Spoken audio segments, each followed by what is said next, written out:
Well, if I came to your website, if I were first coming to it, I would want to know how you, how you describe your work. What am I doing if I buy a session with you? If you book a session with me, this is a really good question. What do I do and what don't I do? So my background is as a marriage and family therapist, licensed in the state of California. The work that we will be doing in the sessions are not therapy. They are in the spiritual realm, meaning they're not based on ego strength and ego functioning in the world. They're based on getting you connected to your soul guidance and your purpose on the planet. Why did you incarnate here? What are you doing in this lifetime? What is your purpose? What is your purpose?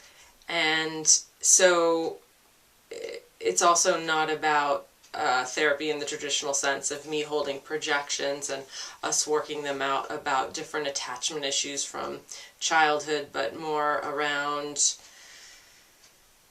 me telling it like it is. Basically, my boss is your soul, not your ego. So sometimes that's not comfortable for the client. Sometimes it's like direct. But I do everything. I try as much as I can to do it from a place of love and to really be serving you. I want to serve your ego self in terms of getting your ego on board with your soul, because when your ego is on board with your soul, life becomes a whole bunch smoother. When we're kicking and fighting against the current, it makes for a bumpy, tumultuous ride. So what I do is I believe the soul is an entity. I see it above your head and then going down into your heart. And I listen to him or her to give you the information that you usually know, and it's usually not a big surprise, but it gives you the courage to really know and own what, you know, that still small voice has been telling you. And what, in your experience, has been the effect of this work for your clients so far? You know, somebody asked me the other day, like, you might have actually been in the car when this happened. No, it's coming back to me. Like, I don't believe in the work necessarily. I don't necessarily believe in this work. And I was like, I don't either. I don't actually believe in this work. What the work is for me, because I'm very skeptical, and my background, my dad was a biochemist, my mom was a mathematician. I wasn't raised in a airy-fairy household. It was very grounded in reality, this physical reality. I should say biased in the physical reality. And so, yeah, my work isn't coming from a place of believing. So I'm not really interested in converting you or getting you to believe certain ideas. I'm more interested in you having an experience, a direct experience of your divinity. I want you to experience your soul. I want you to connect to her. I want you to know she's a real entity. She's you on another vibrational plane in another dimension, and she is usually a total foreigner, because when we're not in active relationship with her throughout the day and practical grounded information like, what do I eat for lunch? How can I best serve you with this food? What should I go right or left on the way to work today? All the way to the big questions. If we can't answer the little questions, then the big questions of like, what am I doing with my career or my love life are a lot harder to answer. So what I find for the work with people is that when they get in relationship with their soul, there's a feeling of coming home, there's a feeling of empowerment, there's a feeling of not allowing external entities or energies to dominate their life, because they are really in the driver's seat with their authority, their path, their joy, their creativity, their love. And my passion is to not let anyone or anything get in between you and that thing. So, and including me. So my hope from sessions, and this is what I find people saying, is that people have an experience that I'm not feeding you more external information, but guiding you, helping you guide yourself back to that connection. So I really am obsessed and addicted to the feeling when somebody makes that connection. I feel like so excited and just blessed to be around that, to witness that. And I know for myself, that's my goal and passion in life, is to just like feel that connection. And I know for myself, I mean, I'm definitely biased and obsessed with this stuff, but when I'm not connected to her, I feel lost, practically suicidal, because everything feels completely pointless. Like everything just gets to be a grind. What's the point of all of this? Like, are we here to just to-do lists and make money? And when I'm with her, it's like complete orientation of like everything makes sense. So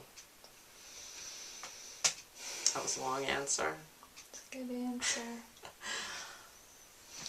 Yeah, just want to give a little space. It's a really good answer.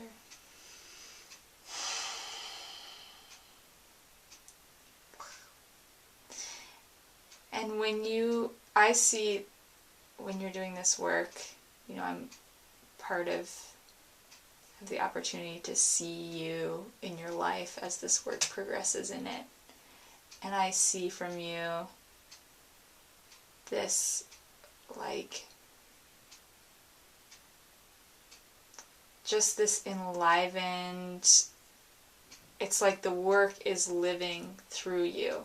And it's like you have to just like articulate it as quickly as you can as it's coming through you.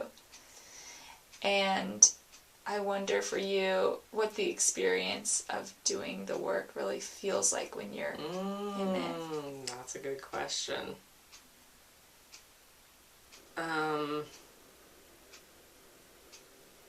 It's the most me that I ever feel is when I'm working. And I could cry right now feeling that. Because, you know, one thing I've discovered about myself is in this lifetime, I'm totally tied to my sessions, because sometimes I feel uncool. Like, why wasn't I a musician this time around, or a cool, I don't know what, like something that feels like sexy and cool. And I feel like, is it cool to be like a healer? And even to say that just sounds narcissistic and kind of dumb. And I don't want to be one of those people like that are just inflated with that stuff. But when I surrender to the reality of who I am, it is serving in that way. And that's even so overplayed, that term, like serving, but it is serving. It is, but it's actually totally selfish. Here's the real thing. My sessions are totally selfish for me, because I get the experience of connecting with my soul self. And it's, instead of like me just like hearing information like the rest of the day, during sessions she comes in me. And so I love that feeling, and I just, you know, and I'm sure everybody has this experience where you're like, who's talking right now? Like, what kind of genius is talking? Because that's not me. Like, that's not my normal bumbling ego self. And so it's being in that flow, and sessions are where I do my art. Sessions are my art. And sometimes it feels kind of like not cool because I don't have like a cool painting to show or a cool like song. But that's my art. That's it. That's my art, and I'm sticking to it. That feels... Yeah, but it feels like joy, you know? And that's why I sign my emails in joy, because I really believe when we're authentically following our path, when we're doing us like fully as we can, we are in joy. And you could call that being in love as well. And it's in a state of joy and love, and it just feels like just a million high fives all at once. And it feels like that is integral to birthing other people into their soul work, is that connection that work gives you to your soul work, and the experience that actually exactly what you're bringing them is like is the product of having been on that road to give it. It's like the gift that you're giving them comes only through the gift you're giving them or something. That's really interesting. Yeah, thanks for saying that. I never heard it that way. Yeah, it's a little hard to describe, but... Yeah, and I think for myself, like, it's kind of that whole it takes one to know one, where the people that come to me are in general mostly women, but men too, that are energetically sensitive and intelligent, caring, loving, like loyal, heart-oriented people that are trying to do good in the world, do good in their lives, and make sense of it all. And so I think I have an unbearable amount of love for humanity.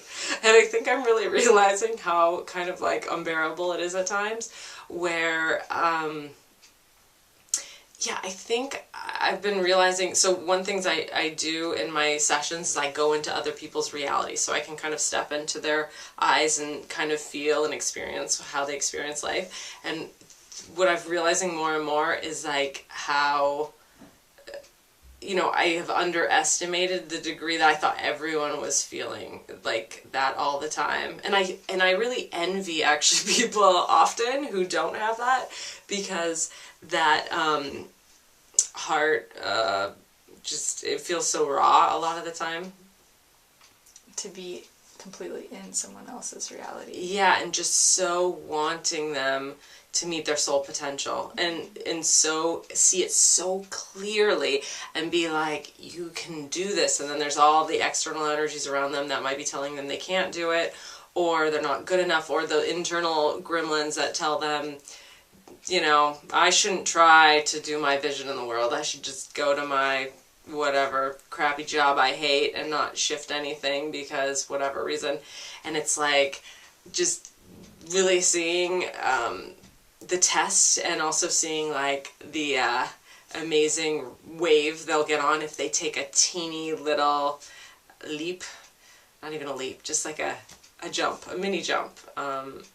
Sometimes it's intense. To take the leap. Yeah, and I just I want to really love them into their bigness. Love them into their bigness. The vastness, yeah. And if you could say, kind of boil down the one, I feel like you're coming toward it with this last answer that you gave, but if you find yourself as this midwife to the soul, kind of shouting one encouragement, what do you find yourself saying the most often? Oh man, what do I say the most often? What I see over and over again is like, it's all as it should be. You're not where you necessarily think you should be, because that might not be where you're supposed to be. Things, you couldn't have skipped your lessons because you had to go through them. You can't bypass the learning. It was there for a reason, so give yourself permission to know that and love yourself where you're at, and just bring some relief into the situation. I find myself really seeing that a lot, and really believing and seeing like, I'm not telling you this so you can feel better, I'm telling you this because it's true. And I know true is a hot topic word, but it kind of is true. We really are, it's all perfect even in the shit.